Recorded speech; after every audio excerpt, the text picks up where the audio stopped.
juste pour dire aux personnes à la maison que ce qu'on va faire aujourd'hui, c'est qu'on va regarder des vidéos pour la vitesse de la lumière. So, juste parlons un peu de la vitesse de la lumière. C'est très rapide. Okay, très grand. 3 fois 10 à la 8. Ça, c'est la mesure la précise qu'on a. Elle a même une lettre, sa propre lettre, parce que c'est une constante, C. C'est dans l'équation E est égal à mc au carré. Vous avez déjà entendu parler de cette équation-là? Einstein equals mc squared, E égale mc au carré. Le C, c'est la vitesse de la lumière. Okay, donc, vous connaissez une des valeurs. E, ça veut dire énergie, puis m, c'est masse. Très bien. E égale mc au carré. Essentiellement, ce que cette équation-là nous indique, très brièvement, là, si on écrit au tableau E est égal à mc au carré, c'est que C, c'est une très grande valeur. OK, 3 fois 10 à la 8. C au carré, c'est encore plus grand. 9 fois 10 à la 16. Voulant dire que si tu prends juste même une petite quantité de masse, tu peux avoir beaucoup d'énergie d'une petite masse. Ça donne beaucoup d'énergie. Comme si on pense aux bombes atomiques. Ça ne prend pas beaucoup de plutonium pour dégager beaucoup d'énergie, par exemple. Oui? La foudre, les éclairs? Ça, c'est une autre forme d'énergie, oui. Vous avez comme une décharge électrique. Est-ce que c'est la même? Non. Non, ça c'est plus au niveau atomique, ça ici. Nucléaire atomique. Okay. Alors, j'ai un petit paragraphe ici, je mets des choses en perspective.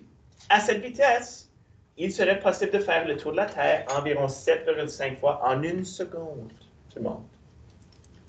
Je ne vais même pas faire ça aussi vite avec mon doigt. OK? On pourrait se rendre à la Lune en juste un peu plus d'1 seconde. Ça veut dire que quand vous regardez la Lune, ce que vous voyez, c'est comment elle avait de l'air il y a à peu près 1 seconde. OK? Environ 8 minutes pour se rendre au Soleil. La lumière, les rayons du Soleil prennent environ 8 minutes pour se rendre à nos yeux. Donc, quand vous regardez le Soleil, ne regardez pas le Soleil. OK? C'est comme il avait de l'air il y a 8 minutes. OK? Peut-être qu'il n'est pas là présentement. Peut-être qu'il est parti. Il s'est désintégré. Mais on ne va pas le savoir pour un autre 8 minutes. OK? Dernière chose, l'étoile la plus proche de notre Soleil, Proxima Centauri, se situe à 4,24 années-lumière de la nôtre, ce qui veut dire qu'à la vitesse de la lumière, il nous faudrait plus de 4 ans avant de s'y rendre. Alors, si on imagine que autour de cette étoile-là, disons qu'il y avait une planète avec des êtres capables de communiquer, puis on leur envoyait un message, puis on disait « Hey, nous sommes des terriens, bonjour! » Ça prendrait 4 ans. Ça prendrait 4 ans. Puis les autres, ils diraient « Oh, wow! Nous sommes des terriens aussi autour de l'étoile Proxima Centauri qu'on appelle la même chose que vous autres, vous l'appelez juste par hasard. » 9 ans, 8,5 ans plus tard, on a communiqué. Okay? So, juste pour dire comment grandes que les distances sont dans l'univers. Est-ce que vous connaissez c'est quoi le nom de la galaxie la plus près de la nôtre? Mais, premièrement, connaissez-vous c'est quoi le nom de notre galaxie? En français? Voilà. Oh boy. La voilà. Gina, bravo. La Voie lactée. Très bien. Puis, pas même pas. Et puis, la galaxie la plus près de la nôtre s'appelle Andromède? Andromeda? Andromède? Oh my God. La galaxie d'Andromède est à 2,2 millions d'années-lumière de notre Voie lactée. Un être humain ne s'y rendra jamais. Donc, quand vous regardez dans le ciel, puis c'est possible de voir juste un tout petit peu comme...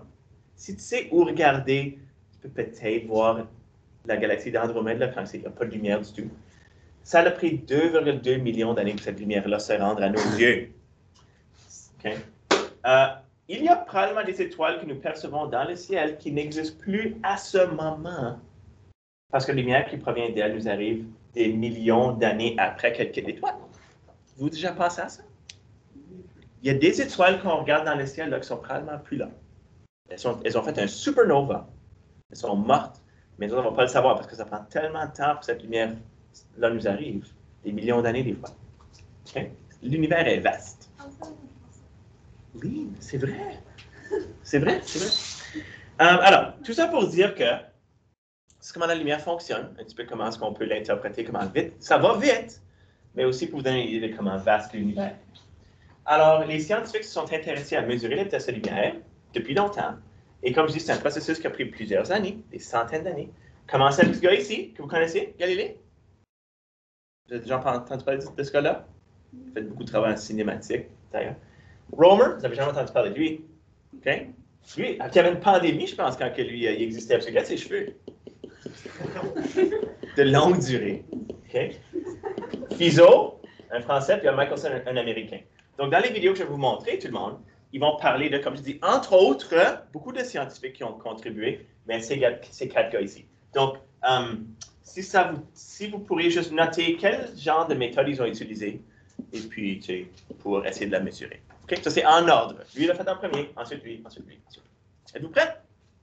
Je vais aller à mon ordinateur, je vais commencer la première vidéo. OK? Est-ce que j'ai le droit de filmer des vidéos de YouTube et de mettre sur Microsoft Stream?